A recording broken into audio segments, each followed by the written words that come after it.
Bonjour, je m'appelle Andréane Dufour-Bouchard, je suis nutritionniste et chef de projet pour l'organisme d'expertise sur l'image corporelle Équilibre. Bienvenue à ce 13e épisode du balado Au-delà du miroir, réflexion sur l'image corporelle. Cet épisode est diffusé dans le cadre de la 2e édition de notre campagne La grossophobie, ça suffit. On avait aussi parlé de grossophobie dans le cadre de la première campagne, aux épisodes 6 et 7, si jamais le sujet vous intéresse. Aujourd'hui, on poursuit la discussion au sujet de la grossophobie pour aborder les microagressions et les nombreuses contraintes physiques vécues par les personnes grosses et aussi les conséquences qui en découlent. Pour plusieurs personnes qui la vivent pas, cette facette de la grossophobie est souvent méconnue et d'en prendre conscience, ça permet de mieux comprendre la réalité des personnes grosses et de tenter de prévenir toutes ces situations qui nuisent à leur santé et à leur bien-être. On devient par le fait même des meilleurs alliés. Donc, on va discuter de tout ça aujourd'hui avec mes merveilleuses invitées. Édith Bernier, autrice du livre « Grosse et puis, connaître et combattre la grossophobie » et « Grandir sans grossophobie, favoriser une image corporelle saine chez nos jeunes », aussi conférencière et vulgarisatrice sur la grossophobie et l'inclusion des personnes grosses. Bonjour. Bonjour. Et Marie-Pierre Gagnon-Giroir, psychologue et professeure en psychologie de la santé à l'Université du Québec à Trois-Rivières. Bonjour. Bonjour. Merci beaucoup d'être ici aujourd'hui.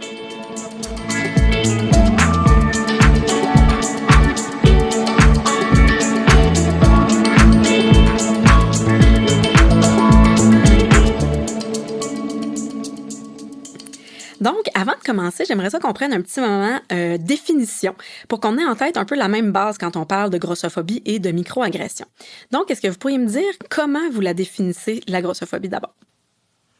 Ben en fait, c'est l'ensemble de toutes les attitudes, de tous les comportements, de toutes les réactions stéréotypantes, négatives. Mais il y en a aussi qui se veulent positives, mais qui sont pas nécessairement vraies, à l'égard des personnes grosses. Ça, c'est comme la version vraiment, vraiment condensée. Mais je pense qu'au cours de l'épisode, on va avoir la chance vraiment d'aller dans tous les petits détails, les petites nuances importantes. Absolument. Ouais, c'est comme le phénomène social qui fait que on a attribué une valeur moins grande selon le format de corps des gens, puis on a décidé de penser qu'il y en a qui étaient moins bons que les autres. Ça, c'est la stigmatisation. Mm-hmm.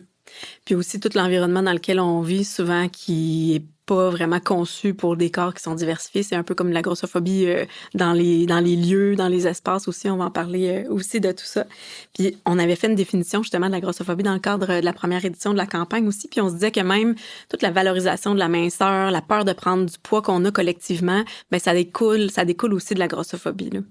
Je sais pas si ça découle ou ça en fait partie, oui, ou même ça interagit vraiment. On peut pas parler de un sans l'autre. Mm-hmm. On peut pas dire qu'on veut déconstruire la grossophobie en continuant à penser que être mince, c'est vraiment cool. Tout à fait. Vraiment, très bon point. Puis si, dans le fond, on définissait maintenant le terme de microagression, souvent on entend ça, des microagressions grossophobes, mais qu'est-ce que ça veut dire exactement puis à quoi on réfère dans ce temps-là? C'est un terme qui est utilisé dans plusieurs thématiques là, de groupes qui sont vulnérables, disons. Là. Les microagressions, c'est vraiment des actions que les gens vont poser ou que le système va poser, disons, qui viennent attaquer un groupe de personnes. Fait qu'ici, le groupe des personnes grosses. On dit micro, pas parce que c'est pas important, mais micro parce que c'est vraiment dans les petites choses du quotidien. Il y a des grosses agressions aussi qui se passent, mais là, on va traiter plus de celles qui passent inaperçues, que l'impact n'est pas micro, mais le geste peut avoir l'air micro. Oui, j'aime ce que tu dis quand tu parles de l'impact qui va passer inaperçu parce que, puis même c'est ça, c'est que le commun des mortels va souvent ne même pas s'accrocher, ne même pas réaliser que ces microagressions-là existent, alors que pour une personne grosse, puis même sans accumulation, là, ça devient rapidement vraiment, vraiment envahissant dans le quotidien, puis ça peut mener à un désir de s'isoler parce que c'est trop fatigant de sortir de chez eux, puis d'être confronté à ça constamment. Mm-hmm. C'est vraiment ça le but de l'édition de cette campagne-là, puis aussi du balado aujourd'hui, c'est d'aborder ce sujet-là pour ouvrir les yeux à plusieurs personnes, justement, pour qui ça peut passer inaperçu. Donc, pour aider à comprendre concrètement comment ça peut se manifester au quotidien, est-ce que tu pourrais nous parler d'une journée type et des genres de microagressions que tu peux vivre au quotidien? Bien, ça peut être aussi simple que de ne pas avoir, par exemple, le choix de vêtements que tu aimerais avoir. Tu sais, je dis souvent, quand tu es une personne grosse, on peut pas avoir de principe parce que des vêtements, par exemple, dans les tailles plus qui sont éthiques, ça n'existe à peu près pas. Ça commence tranquillement, mais tu sais, ça se limite au 3X, 4X pour l'instant. Faut pas être plus gros que ces tailles-là. Ça peut être aussi des affaires aussi banales que des fois juste un regard jeté de côté par une personne qui le réalisera peut-être même pas. C'est ça qui est le plus hallucinant, c'est que même cette personne-là commet une microagression et ne s'en rend même pas compte, alors que la personne qui la reçoit, pour elle, ça peut être vraiment important. C'est 2 petits exemples parmi tant d'autres. Merci. Puis quand on pense aux contraintes physiques auxquelles les personnes grosses peuvent être confrontées, on dirait que j'ai l'impression que les gens pensent souvent aux fameux sièges d'avion, aux espèces de bancs un petit peu plus petits, mais il y a beaucoup d'autres situations justement où l'environnement est pas adapté, puis ça peut causer justement des problèmes d'accessibilité. Est-ce que tu voudrais nous parler, Édith, de différents éléments dans l'espace physique ou dans l'espace public qui sont limitants? Bien, c'est sûr que le siège d'avion, c'est un super bon exemple, mais en même temps, c'est pas un exemple le plus fréquent parce qu'on prend pas l'avion 25... En tout cas, la plupart des gens ne prennent pas l'avion 25 000 fois par année, mais ils s'assoient vraiment souvent. Donc, c'est aussi des fois la façon dont ces espaces-là sont gérés. C'est-à-dire que s'il y a des sièges qui sont plus gros, laissez-les aux personnes qui sont plus grosses. T'sais, il va y avoir des personnes minces qui vont s'asseoir dedans sans nécessairement réaliser que non, ce siège-là, il est pas pour toi. Donc, ça peut être vraiment la notion de siège et d'assise est assez importante. Ça peut être la solidité des chaises, ça peut être la grosseur des chaises, ça peut être l'espace entre les chaises ou entre les tables d'un restaurant. Donc là, on parle juste de chaises. Mais tu sais, ça peut être justement vraiment le choix minimum en matière de vêtements. Ça peut être des réactions aussi des gens par rapport à ce qu'on fait, par rapport à ce qu'on porte, par rapport à ce qu'on mange. Dans le sens où si je mange une belle salade, ben c'est touchant, j'essaye, mais si je mange une poutine, ben c'est de ma faute. Donc, peu importe ce que je fais, peu importe ce que je mange, je m'en sors pas. Il y a toujours un filtre d'un jugement qu'il n'y aurait pas si j'étais mince. Ça vient beaucoup du préjugé, justement, de l'association entre si on est gros, c'est parce qu'on mange mal, tout ça, mais on peut jamais déterminer les habitudes de vie d'une personne juste en la regardant aussi, puis savoir c'est quoi le repas qu'elle mange versus le reste de son alimentation. Donc, c'est important de déconstruire cette croyance-là aussi, puis de pas juger, là. Puis, il y a différents éléments aussi que j'avais pas réalisés. On a un comité de travail qui nous ont accompagnés aussi dans le cadre du développement de la campagne. Dans le fond, il y a des gens qui nous faisaient réaliser aussi juste les petites toilettes tout petites au restaurant, des douches, des fois dans des appartements qu'on peut louer ou peu importe. Il y a des situations comme ça où on dirait qu'on réalise pas, mais c'est vraiment partout, puis c'est très contraignant, là. Donc, d'avoir ça en tête quand en tout cas, c'est sûr que c'est plus difficile à changer l'environnement physique, mais d'essayer d'avoir au moins ça en tête si on est un restaurant, si on construit des maisons, si on réserve des Airbnb, tu sais, d'essayer d'avoir ça. Les normes dans la construction et dans l'élaboration des espaces sont faites d'après un standard qui de moins en moins est pertinent. Je veux dire, on sait que le pourcentage de la population qui est dite grosse est au-dessus de 50%. Donc, tu sais, on parle des fois de la majorité. Ben là, la majorité est grosse. Il faudrait comme se mettre à jour, je pense, aussi, là. Vraiment. C'est vrai qu'on peut souvent se dire que c'est difficile à changer ou que ça doit changer, mais ça va être long. En même temps, des fois, il peut y avoir des solutions quick fix qui valent la peine aussi, tu sais, qui sont pas changées tout ça, mais qui offrent une alternative, tu sais. Dans le contexte à l'université, ceux qui sont allés cégep université, vous vous rappelez sûrement des petits bancs, là, tu sais, qu'il faut se soigner en dessous, là. Bon, ça, on essaye de changer ça, puis ça se change relativement facilement pour avoir plusieurs tables qui ont pas ces bancs-là, là. Fait que des fois, faut pas s'arrêter non plus à ça c'est dur à changer. Oui. Ou juste de penser d'avoir des chaises, pas nécessairement avec des accoudoirs, tu sais, dans des options aussi disponibles autant en milieu de travail que dans d'autres contextes. Là, je pense que c'est des petits gestes effectivement qui peuvent se faire plus facilement que ce qu'on peut penser. Puis des chaises fois avec pas d'accoudoir, mais qui ont pas de l'air nu non plus, là, tu sais. Des fois, c'est comme voici la chaise, pas de bras, on dirait qu'elle va tomber à terre. Là. Fait que des options qui sont comme les autres options, mais qui correspondent. J'avais une discussion récemment avec mon conjoint sur quelque chose comme ça. J'avais acheté un petit siège. Je disais, ça fait jusqu'à 600 livres. Mais le siège est lui-même, qui est de poids super, entre guillemets, standard, fit à peine dedans. Tu sais, je veux dire, si tu fais quelque chose adapté jusqu'à 600 livres, fais le plus gros. Mais oui. Donc, puis ça arrive beaucoup plus souvent que tu penses. J'ai vu, moi, des chaises, par exemple, pour les personnes qui ont des difficultés de mobilité pour mettre dans les douches. Des chaises qui étaient faites pour aller, mettons, jusqu'à 400-450 livres, mais qui n'étaient pas plus larges, étaient juste plus solides. Donc, quelqu'un qui n'a pas pensé à ça. C'est ça, il y a quelqu'un qui a vraiment pas réfléchi au design. Puis il faut penser à intégrer justement des personnes grosses dans la réflexion, dans la conception de ces éléments-là aussi, parce que des fois, ça part d'une bonne intention, mais justement, finalement, ça fait pas du tout l'effet escompté, là, alors que d'avoir consulté quelqu'un de la clientèle qu'on vise, ben ça aurait permis justement d'arriver à un résultat qui est satisfaisant. Il y a plusieurs personnes qui n'ont pas conscience justement de toutes les contraintes que les personnes grosses vivent au quotidien, mais les impacts quand même sont bien réels, comme on a dit tout à l'heure. Marie-Pierre, est-ce que tu peux nous expliquer c'est quoi les conséquences, dans le fond, chez les gens qui les vivent? Et les conséquences, elles sont majeures parce qu'elles sont à tous les plans. Tu sais, le fait de vivre à répétition dans une journée, dans une semaine, dans une année, ces frustrations-là, ces regards-là, ces moqueries-là, ça a des impacts même physiques parce que ça crée un stress chronique. Puis un stress chronique, ça use le corps, ça use le système cardiovasculaire. Le fait d'être confronté à ça va user notre corps. Et il y a de plus en plus des experts des études qui montrent que une grande partie, ou en tout cas une certaine partie de l'association qu'on sait qu'il y a entre le poids d'une personne puis, par exemple, les maladies cardiovasculaires, pourrait être expliqué par ce stress-là. Le fait d'avoir un corps qui correspond pas, qui est pas attendu, qui est dénigré, qui est dévalorisé, le stress que ça engendre, ça a un impact sur la santé. Donc, physiquement, ça a des conséquences. Ça a des conséquences au niveau cognitif. Tu sais. C'est une charge mentale d'avoir à affronter ça, à être déconcentré par ça, à être dérangé par ça. Donc, dans un milieu de travail, par exemple, si constamment je suis pas bien sur ma chaise, je suis confrontée à des conversations sur le poids, je suis confrontée à des commentaires, ça se peut que ma performance au travail soit moins grande parce que cognitivement, ça me prend beaucoup de jus de vivre tout ça.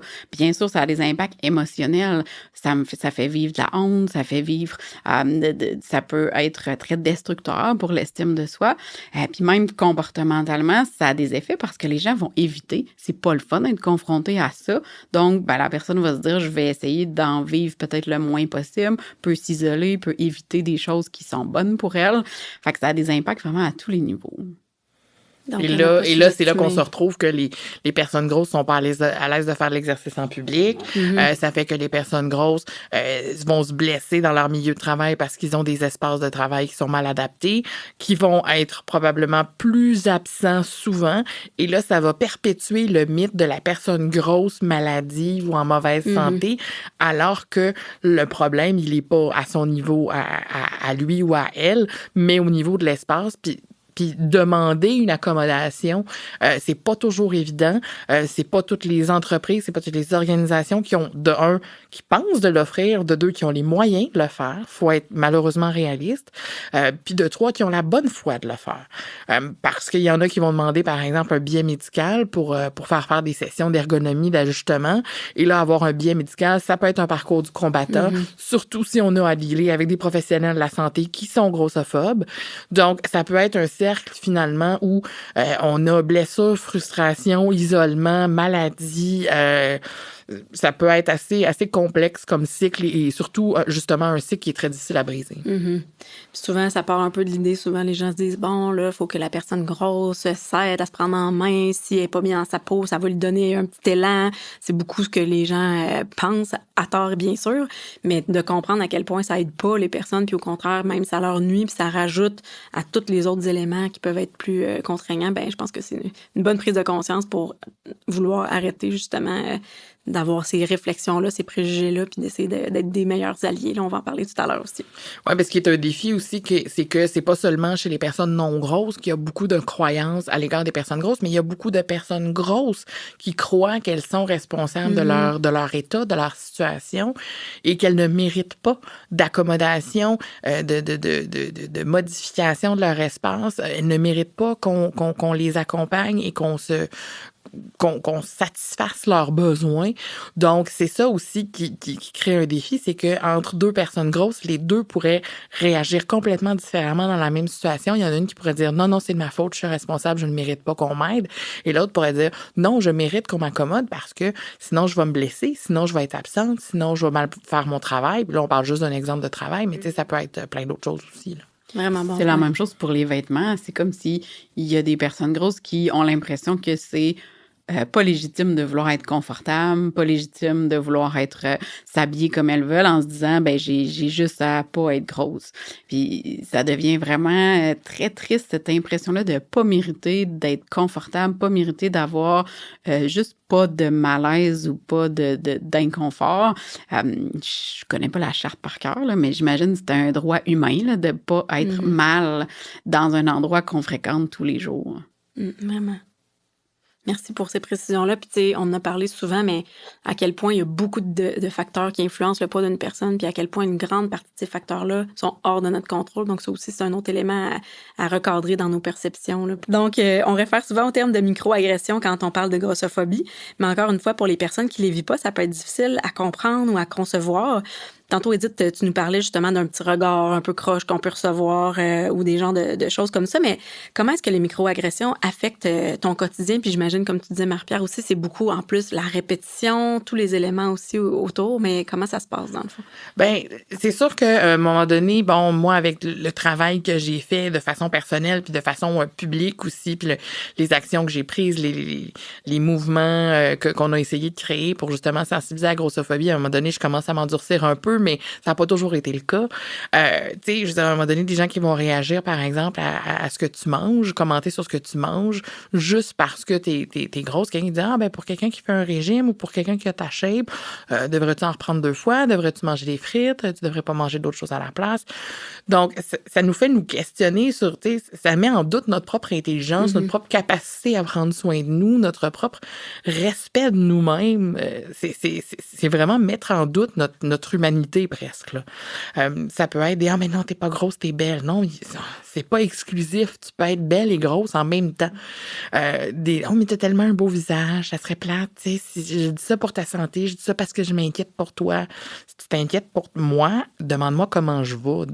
Essaye pas de me faire passer par un processus d'amaigrissement ou de me pousser vers ça, alors qu'on sait que c'est plus que questionnable les résultats des pertes de poids à moyen et à long terme.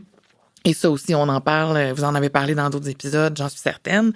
Donc, au quotidien, à un moment donné, toutes ces petites attaques-là, à un moment donné, ça devient extrêmement frustrant. Ça peut t'ébranler, ça peut, justement, comme disait Marie-Pierre tout à l'heure, ça peut t'amener à t'isoler, ça peut t'amener... Et là, on tombe dans peut-être des conséquences en matière de santé mentale, on tombe dans des conséquences en matière de troubles alimentaires, possiblement aussi. Ça peut avoir des répercussions vraiment importantes, ça peut couper des relations, ça peut faire que la personne décide de plus aller travailler.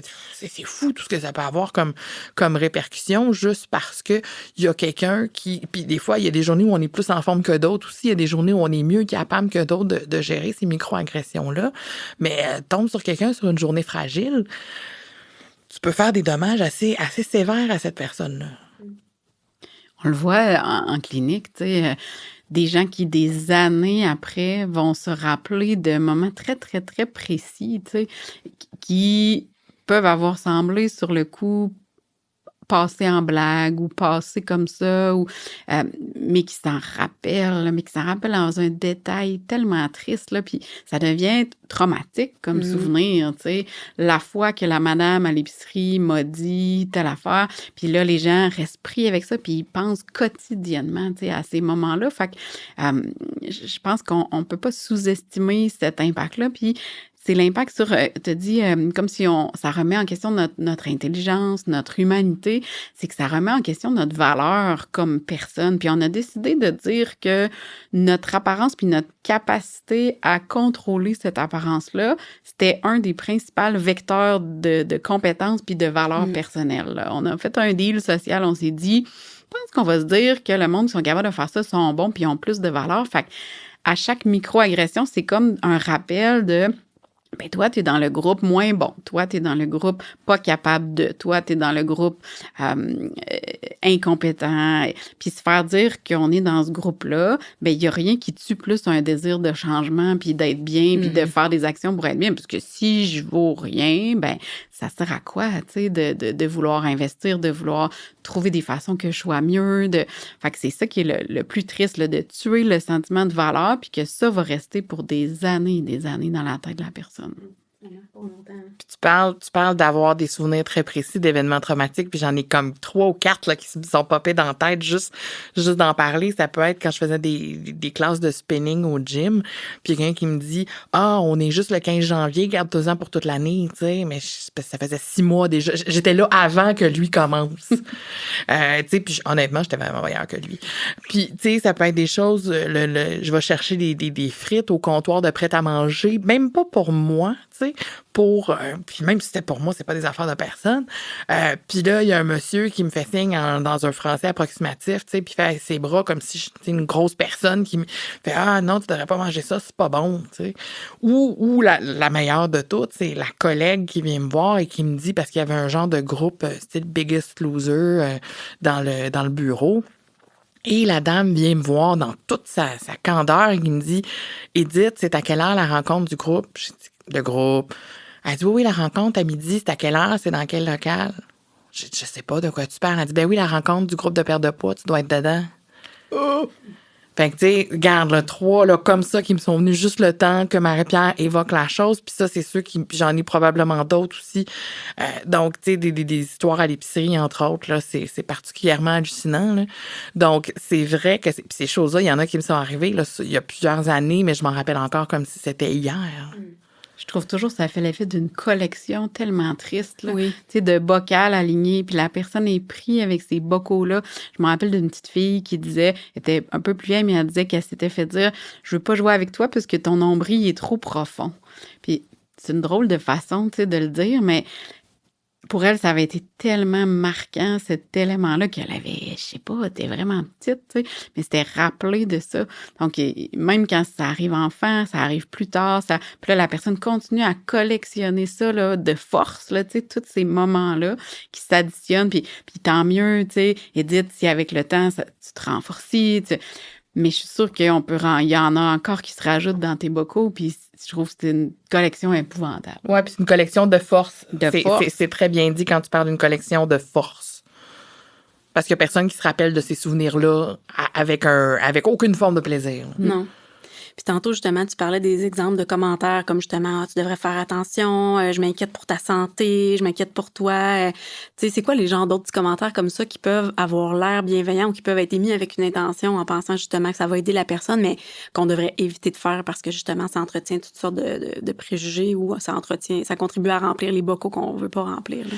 Ben, c'est toute la notion de grossophobie bien intentionnée dont je parlais dans le premier livre, dans Gros et puis.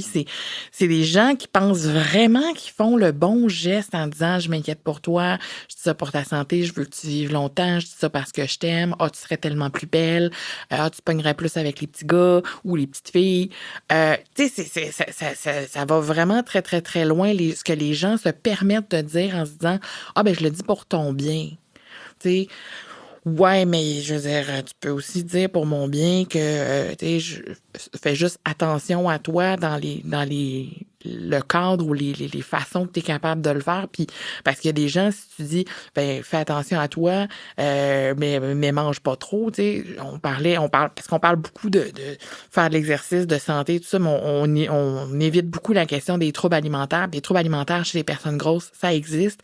Et ce qui est particulièrement hallucinant, c'est qu'une personne, par exemple, qui commencerait de l'anorexie, dans un poids moindrement élevé, se ferait féliciter pendant combien de temps avant qu'on se rende compte qu'il y ait un problème. Donc, on encouragerait son trouble alimentaire pendant combien de temps? Et là, Marie-Pierre pourra en dire plus parce qu'elle connaît plus le sujet que moi. Même une fois que le trouble alimentaire est ouvert, il y a des gens qui vont considérer ça moins pire d'être anorexique que d'être grosse. Mm-hmm. Et donc, on voit à quel point, puis là, je veux dire, on alimente, sans vouloir faire de mauvais jeu de mots, un trouble alimentaire. Et ça peut, je veux dire, une personne mince qui se mettrait à perdre du poids de façon hallucinante et on la verrait vraiment devenir émaciée rapidement, on s'inquiéterait beaucoup plus rapidement, tandis qu'une personne grosse, on se dit, c'est pris en main, elle a décidé de faire quelque chose, tu sais, puis pendant combien de temps son médecin, sa famille, ses amis, son ou sa conjointe, pendant combien de temps ces gens-là vont être complètement dupés Ils vont être complètement aveugles au fait que la personne est dans une situation extrêmement trouble, extrêmement dangereuse et que ça va juste, et j'en suis à peu près convaincue, ça va juste rendre le trouble alimentaire encore plus difficile à défaire parce qu'il a été, non seulement il est passé complètement inaperçu, mais il a même été encouragé. Vraiment. Donc, ça peut aller très loin. C'est que les gens mélangent tout, tu sais, ils mélangent le bien-être, la santé mentale, les comportements alimentaires, le poids. Je me rappelle d'un jeune garçon qui était déprimé, qui s'était mis à manger vraiment beaucoup. Puis son poids avait augmenté, puis ses parents étaient très préoccupés par son poids. Puis on essayait de dire, mais c'est pas ça le problème, là. Le problème, c'est que votre garçon, il va pas bien, là. Et ça va pas bien. Il y a pas de moyens pour faire face à ça. Manger, c'est la seule chose qu'il a trouvé. Là, il a besoin d'avoir d'autres moyens. Mais eux étaient vraiment... Puis c'était des parents très aimants, très bien intentionnés, qui voulaient aider leur gars, mais qui se focusaient sur, s'il perd du poids, il va être mieux, alors que c'était la conséquence. Fait que les gens, c'est tout mêlé, là, tu sais, la façon qu'on a de se sentir, notre santé mentale, les actions, les comportements qu'on pose, puis le poids, les gens ont l'impression que, on va commencer par la fin, là. On va commencer par le poids, on va gérer ça, sûrement que ça va aider la personne.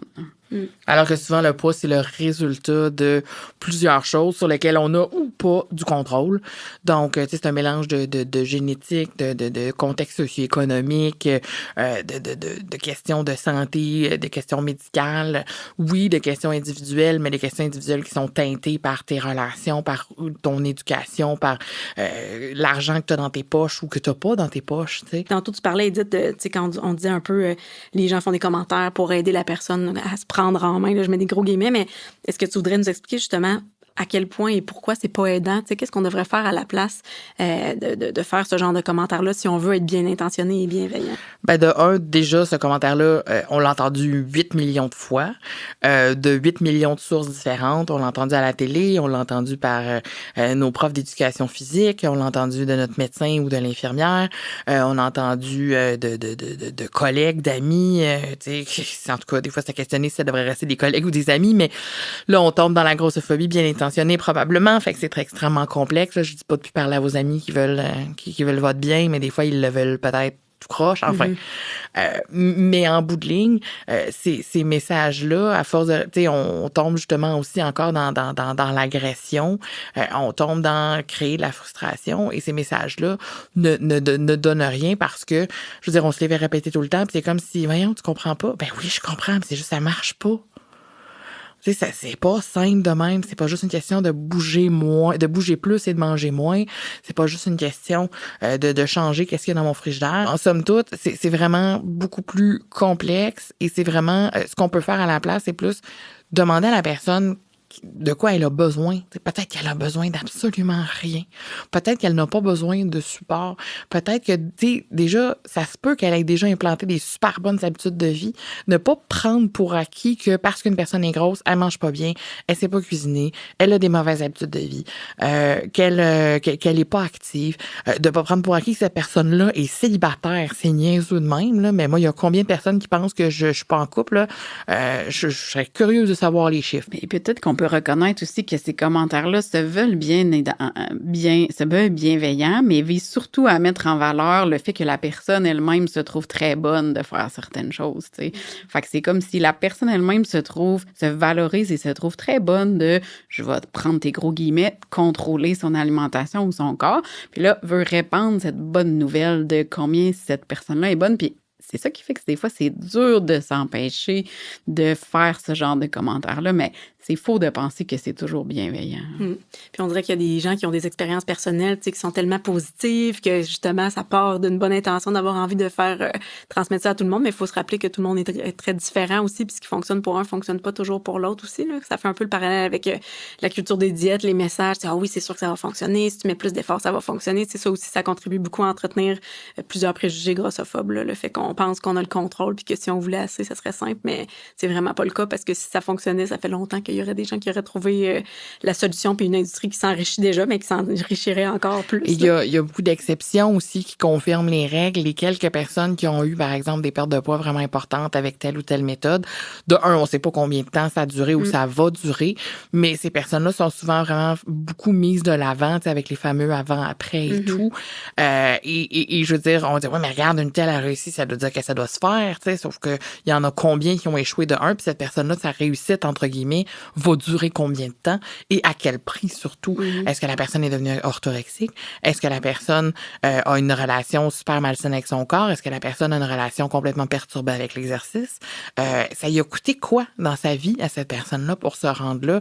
Des fois, les coûts peuvent être assez élevés personnellement, je pense. Puis je trouve ça intéressant à quel prix. On avait un épisode justement sur les résolutions de perte de poids au retour des fêtes avec Stéphanie Léonard, puis elle disait ça, tu sais, à quel prix justement tu veux mettre des efforts pour essayer d'atteindre un standard qui est pas réaliste, tu sais, pour la grande majorité des gens. Puis c'est comme si les gens ont tellement peur de prendre du poids qu'ils sont prêts à sacrifier plein de temps, plein d'espace mental, plein d'argent pour justement essayer de faire des changements. Mais c'est sain de juste vivre une vie équilibrée, saine, qui est pas parfaite, en mangeant une variété d'affaires. Puis c'est ça qu'on devrait viser aussi, tu sais, d'être équilibré, de faire des activités qu'on aime, mais que ça prenne pas toute la place dans notre tête aussi. Puis c'est ça qui devrait être la norme, là, finalement, plus que le contrôle excessif. Mais là, on tombe dans les tares du capitalisme. Et là, on tombe complètement dans un autre sujet qui est pas celui d'équilibre, mais tu sais, dans toute la notion de performance et de bon, on devrait être ci, on devrait être ci, on devrait être ça. Et ça, c'est toute une autre histoire. Mais enfin, bref.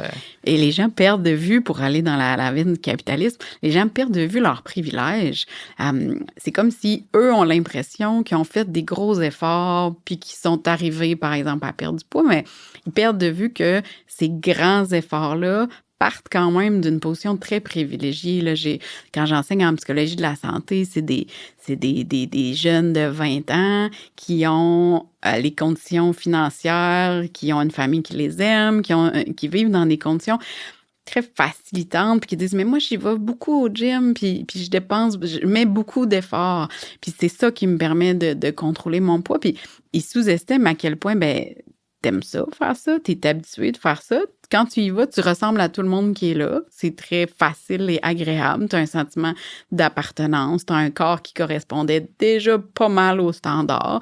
Fait que ça donne une perception d'avoir beaucoup de contrôle. Puis ils vont sous-estimer le prix que ça coûte à... On parlait d'aller marcher, tu sais, puis il disait, aller marcher, c'est pas de l'exercice physique, tu sais, tout le monde est capable d'aller marcher. Puis là, juste les mettre en contexte de, je le sais pas si tout le monde est capable d'aller marcher, tu sais. C'est-tu sécuritaire? C'est-tu confortable? T'as-tu mal quelque part? T'as-tu des enfants qui font que tu peux pas aller marcher? Il y a plein de choses qui font que c'est peut-être pas si facile de faire ce que toi, tu trouves très facile parce que toi, tu pars d'une position très privilégiée, tu sais. Puis ça, si les gens ont de la difficulté à reconnaître ces privilèges-là de mon corps, il fait pas mal, il passe bien, il attirera pas les regards. Puis depuis que je suis petit, je suis habituée de faire ça dans un climat très positif qui me valorise puis qui me fait sentir bien. Ça, là, c'est une couche de privilèges énorme qui va faire une grosse différence. J'ai des vêtements de sport à ma grandeur. Qui sont beaux. J'ai les moyens d'acheter des souliers confortables pour faire l'exercice physique.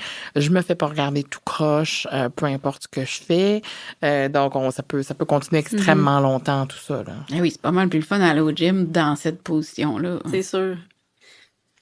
Ma question pour toi, la psychologue Marie-Pierre aussi, pourquoi c'est si difficile de pas commenter notre propre poids ou le poids des autres? Tu sais, depuis tantôt, on dit les impacts, on le sait, on dit qu'il faut pas commenter, on en parle quand même depuis longtemps de faire attention à ça, mais malgré tout, on dirait que c'est plus fort que la volonté de la majorité des gens. C'est quoi pourquoi on a tant de misère à se retenir?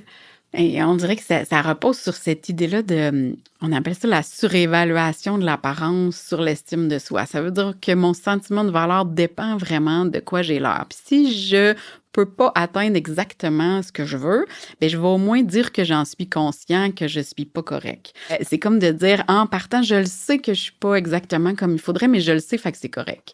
Fait que les gens vont avoir tendance à dire, je le sais, là, je sais que faudrait que je perde 10 livres, je sais que faudrait que je m'entraîne plus, je sais qu'il faudrait que je mange mieux, je sais c'est que c'est comme une façon de dire excusez-moi là, de ne pas avoir gagné tous les points, là, mais j'en rajoute en disant que je ne suis pas correcte. Puis ça, excuse-moi de te couper, mais c'est tellement là, le cliché d'une des catégories de personnes grosses plus socialement acceptable, ce que tu dis. Une personne grosse qui va être revendicatrice va être beaucoup moins socialement acceptable qu'une personne grosse qui dit « Ah ouais, je sais, je devrais perdre du poids, je devrais bouger plus, je devrais manger plus de salade, etc. etc. » Oui, ou qui dit « Non, mais je m'entraîne, non, mais j'en mange pas des frites. » là. Comme si de s'excuser, c'est comme si ça enlevait une certaine couche, mais en même temps, ça perpétue l'idée que c'est très, très, très, très, très important de correspondre et de faire tout ça. Fait que c'est comme si les gens essaient, c'est comme si c'est une grosse cour d'école, là, puis tout le monde essaie de se positionner dans l'échelle, dans la hiérarchie sociale du poids, là,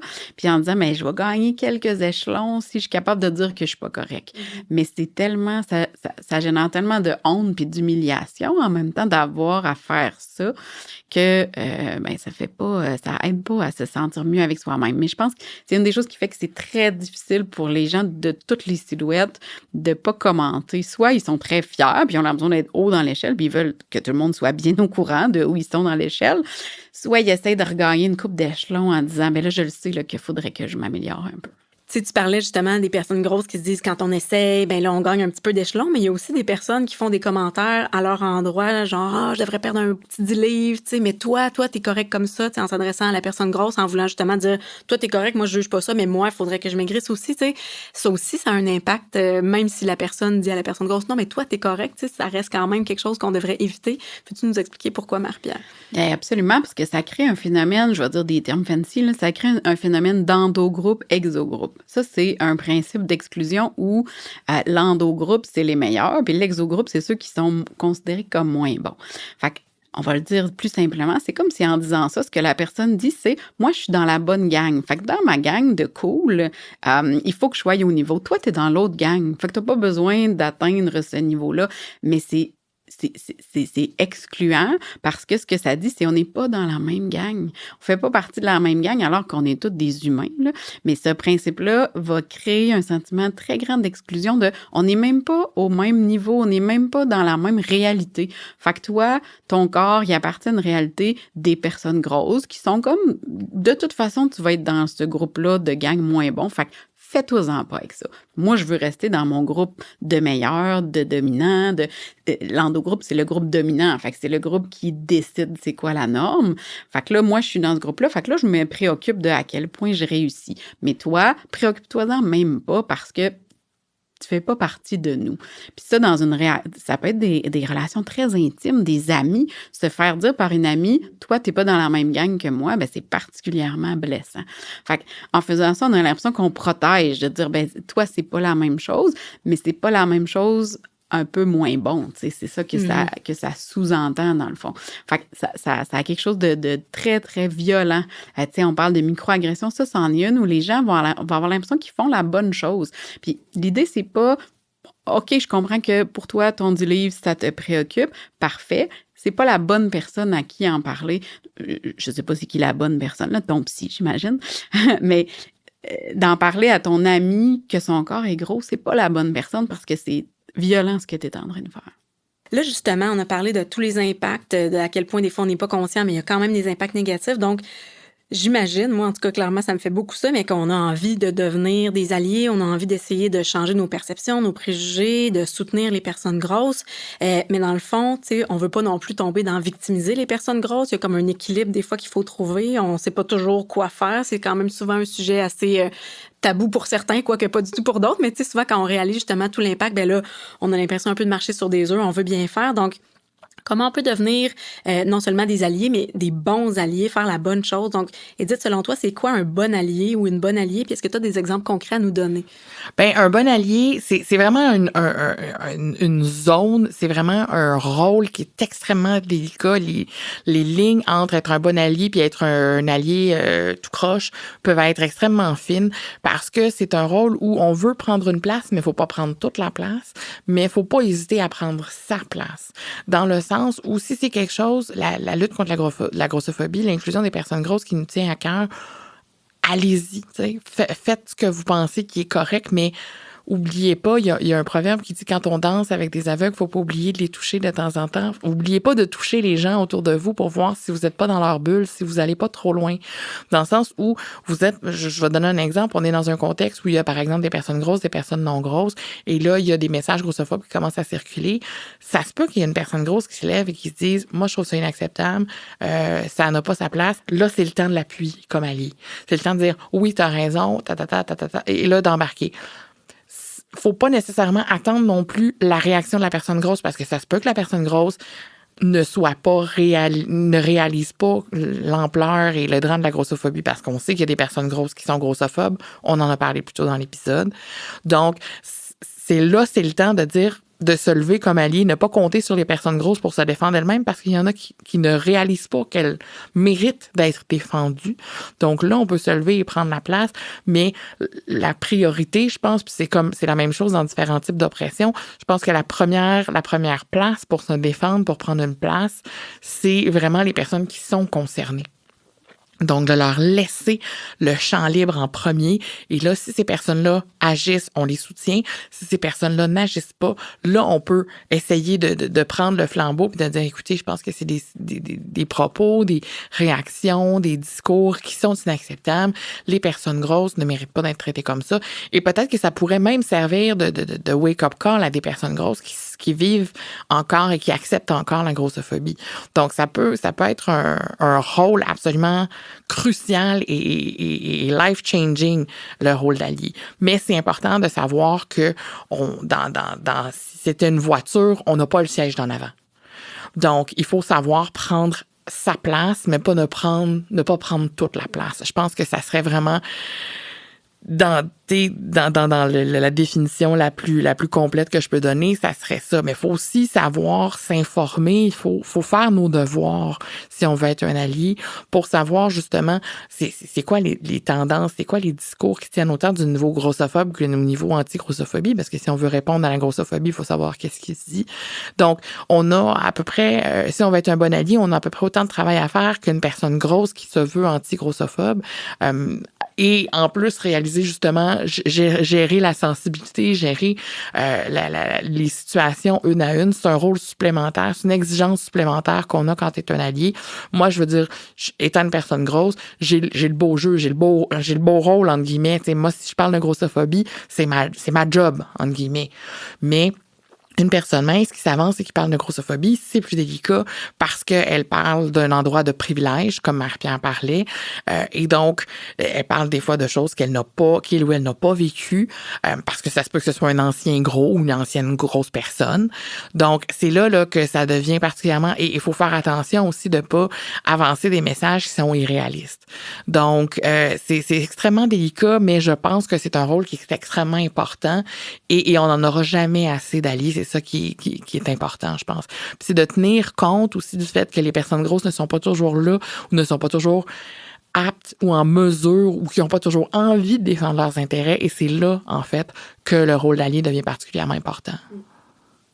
C'est super clair quand tu le dis, tu sais, de laisser la place à celles qui vont se lever. Fait que d'attendre la petite seconde pour voir est-ce que quelqu'un va le faire. Puis des fois, je trouve comme allié, c'est comme la crainte de gêner les gens si personne réagit.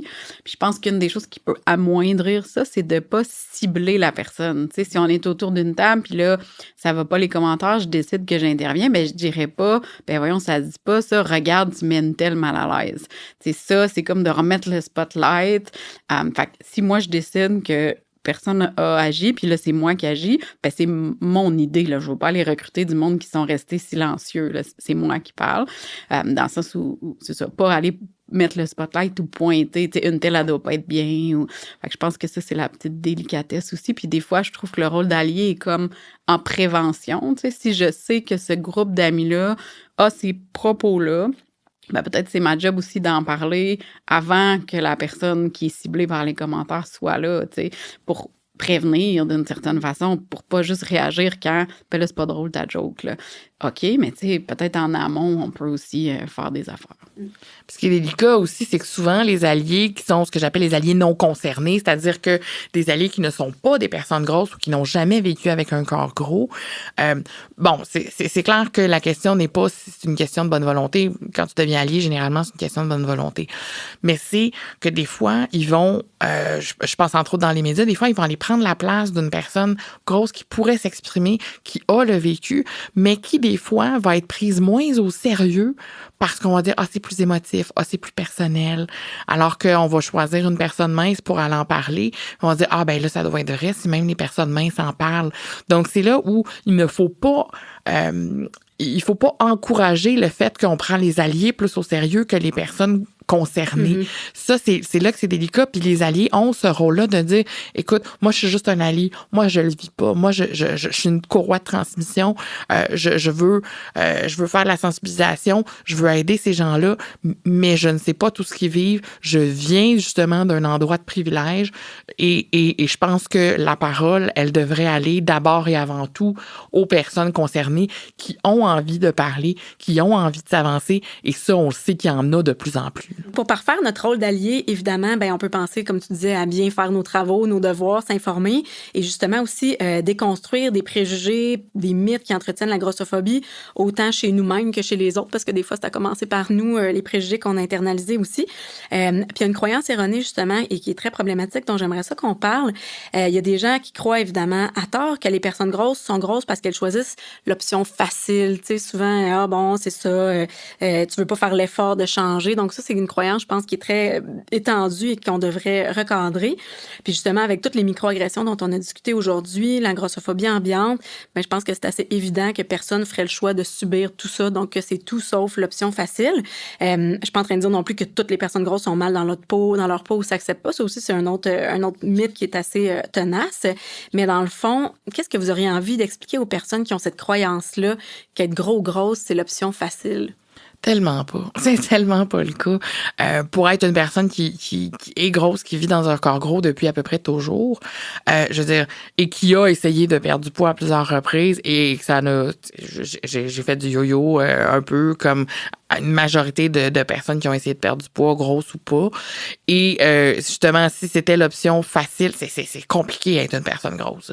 Honnêtement, si la perte de poids avait réussi, ma vie serait beaucoup plus simple.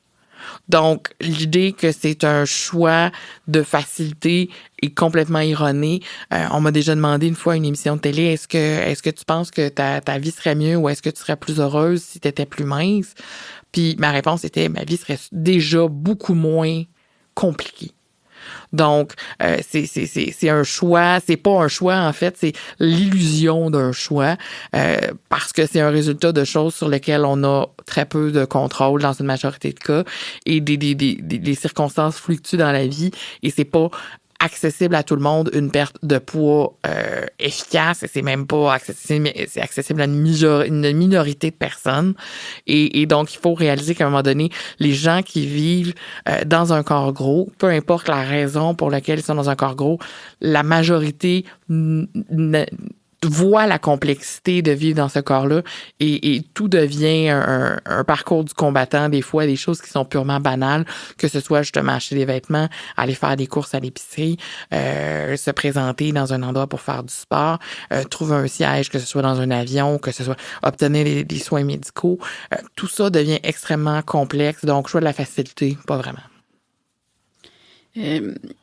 Je vais faire ce que Edith dit de faire. Comme témoin de ça, c'est pas quelque chose que moi je vis, mais comme témoin de ça, tu sais, dans le bureau d'un psy, là, j'ai vu tellement de gens dire ça, là. Je le sais que je choisis l'option facile avec une détresse épouvantable, tu sais, une honte épouvantable. Là, ils disent ça. Je le sais que je choisis l'option facile, puis j'y regarde. Ça n'a pas l'air facile, tu sais, c'est épouvantable le poids, tu sais, toutes les contraintes, mais la honte, le poids de cette honte-là, il n'y a rien de facile là-dedans. Là. Ça n'a vraiment pas l'air facile. Puis même quand les gens le disent eux-mêmes, c'est une contradiction tellement grande avec la détresse dans laquelle ils sont. C'est touchant, puis je pense que ça vaut la peine de réaliser ça puis de se le rappeler au quotidien parce que clairement, il n'y a personne qui vit cette situations-là facilement, puis justement, d'où l'importance d'en parler puis d'essayer d'être des meilleurs alliés. Puis maintenant, justement, si on réalise en écoutant l'épisode qu'on a peut-être commis nous-mêmes des microagressions sans le vouloir, c'est sûr qu'il y a plusieurs personnes qui nous écoutent qui vont dire « Ah ouais, c'est vrai, j'ai déjà dit ça. » Mais qu'est-ce qu'on peut faire? Est-ce qu'il y a quelque chose qu'on devrait faire auprès de la personne concernée ou comment on devrait réagir? Ben, tu sais, on a le choix entre se dire qu'on n'est pas fin, pas bon, puis garder ça là. Je continue à réfléchir pendant que je parle à qu'est-ce qu'on fait auprès de la personne, mais on peut au moins se dire nous-mêmes de comment je vais faire autrement. Puis tu sais, avoir comme un plan pour faire autrement, parce que juste se dire oh, hey, OK, c'était peut-être pas fin, je le ferai plus, ça marchera pas. C'est trop ancré, ces préjugés-là sont trop ancrés, sont trop solides. Il faut avoir un plan. Fait que si je me dis OK, je vais essayer de pas commenter le corps puis le poids des autres. Parfait, mais il faut avoir un plan sur qu'est-ce que je vais dire à la place. Quand je vais voir mon amie puis que je vais vouloir lui dire que c'est beau sa robe parce qu'elle a l'air mince, qu'est-ce que je vais dire à la place de ça? Quand je vais vouloir, quand je sens que je m'inquiète pour quelqu'un puis que je voudrais lui dire, qu'est-ce que je vais dire à la place? Fait qu'avoir comme un plan de qu'est-ce que je vais faire au lieu de juste essayer de pas faire ça. Je pense que ça, c'est important. Je pense qu'il y a des excuses qu'on peut présenter dans certains contextes, mais je sens que je sais pas de quoi je parle, fait que je te regarderai. Ben écoute, c'est drôle parce que c'est exactement sur ça, moi, que je voulais intervenir. Je pense qu'il y a des cas où oui, ça se fait dire, écoute, je t'ai déjà dit ça, sérieusement, je m'excuse. C'est pas tout. Je pense qu'il faut apprendre aussi un peu à vivre avec ses péchés, si on peut dire ça comme ça. Je pense que c'est pas toujours bon d'aller rebrasser ce qu'on a dit à quelqu'un, que ça y a déjà fait de la peine, et là, d'aller rebrasser tout ça. Et à un moment donné, faut pas être égoïste, je pense, dans ce processus-là. Faut beaucoup penser aux réactions que ça pourrait faire aux autres si on décide d'aller de l'avant et de faire des excuses, de reconnaître ses torts. Ça se peut qu'il y ait des torts avec lesquels il va falloir apprendre à faire la paix. Ça se peut qu'il y a puis pour reconnaître, pour apprendre à faire la paix, ben je pense que ce que Marie-Pierre disait, c'est-à-dire d'apprendre à faire mieux, d'apprendre à faire autrement, de se corriger, de se dire pour ne plus faire ça, je vais faire quoi à la place, avoir un plan.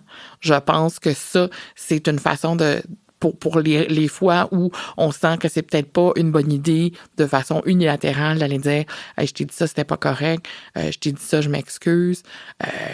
Des fois, mieux vaut, si la personne a guéri, si la personne a passé par-dessus, c'est pas toujours bon. Toute vérité n'est pas bonne à dire, comme le proverbe le dit. Et je pense que toute excuse n'est pas nécessairement bonne à faire parce que des fois, elle peut créer des dommages. Il faut vraiment réfléchir avant de faire ce geste-là parce qu'il peut créer plus de dommages que le geste original en a créé et que la personne a su surmonter.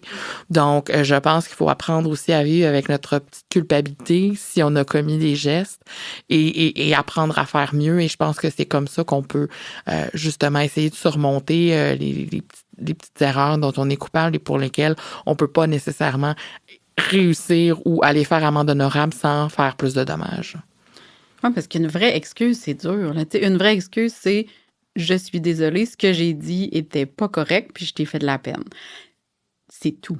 Tu sais, ça inclut pas, mais c'est parce que, non, mais c'est si, non, mais c'est ça, mais non, c'est pas ça que je voulais dire, ou tu l'as pris d'une façon de... Tout ça, c'est pas des excuses, là. Les vraies excuses, c'est j'ai fait quelque chose de mal, puis ça t'a blessé, puis ça me fait de la peine, je m'en excuse. C'est dur de s'arrêter là. Fait que si on décide qu'on s'excuse, ben il faut, je sais pas comment le dire en français, own it, là, comme, c'est tout. J'ai fait ça, puis c'est tout, il y a pas de raison, il y a pas d'excuse. Il y a une excuse, mais je veux dire, faut pas chercher une justification. Oui, j'ai dit ça faut parce assumer, que t'assumes. J'ai fait ça, c'était blessant, c'était pas correct. That's it. Je pense que ça fait un bon résumé de la situation. Puis on arrive justement à la fin de l'épisode. S'il y a quelque chose que les gens devraient retenir, une chose ou peut-être deux, c'est difficile des fois d'être synthétique, mais avec quoi on devrait repartir puis qu'est-ce qu'on devrait se rappeler aujourd'hui? Réfléchir avant de parler du poids, de l'image corporelle. Dès qu'on commente quelque chose, on a un filtre quand on s'adresse aux personnes grosses qui fait qu'on voit pas ce qu'ils mangent, ce qu'ils font, ou ce qu'ils ne font pas de la même façon qu'on filtre les choix d'une personne mince. Donc, prendre conscience de ce filtre-là et tant qu'à dire quelque chose qui risque de mal passer, rien dire. Mieux vaut rien dire. Très bon conseil. Je pense que j'irais avec l'idée de la fausse bienveillance, là, tu sais, de se mêler de ses affaires, puis de se dire que chacun son corps, chacun gère ça à sa façon, puis en faisant ses choix, en partant de ses privilèges puis de ses difficultés. Donc, on pourrait chacun se mêler de nos affaires. Parfait. Donc, réfléchir et se mêler de nos affaires. Donc, merci beaucoup à vous deux d'avoir été ici aujourd'hui. C'était vraiment super intéressant et enrichissant, comme d'habitude, de discuter avec vous deux. Évidemment, la grossophobie est encore bien présente, mais je pense que si on comprend mieux la réalité des gens qui la vivent, si on réalise l'ampleur des conséquences et qu'on essaye de faire des premiers pas pour devenir des meilleurs alliés, ben ça va contribuer tranquillement à faire changer les choses petit à petit. Si vous avez apprécié les contenus abordés dans ce balado et que vous avez envie d'en apprendre plus sur tout ce qui touche à la relation avec le corps, la nourriture et l'activité physique, rendez-vous sur équilibre.ca et suivez-nous sur les réseaux sociaux Instagram et Facebook à Groupe Équilibre. Merci à Virage Sonore pour l'enregistrement, le montage, le mixage et la composition musicale du balado. La présentation de ce balado est rendue possible grâce à la collaboration et à l'appui financier du gouvernement du Québec.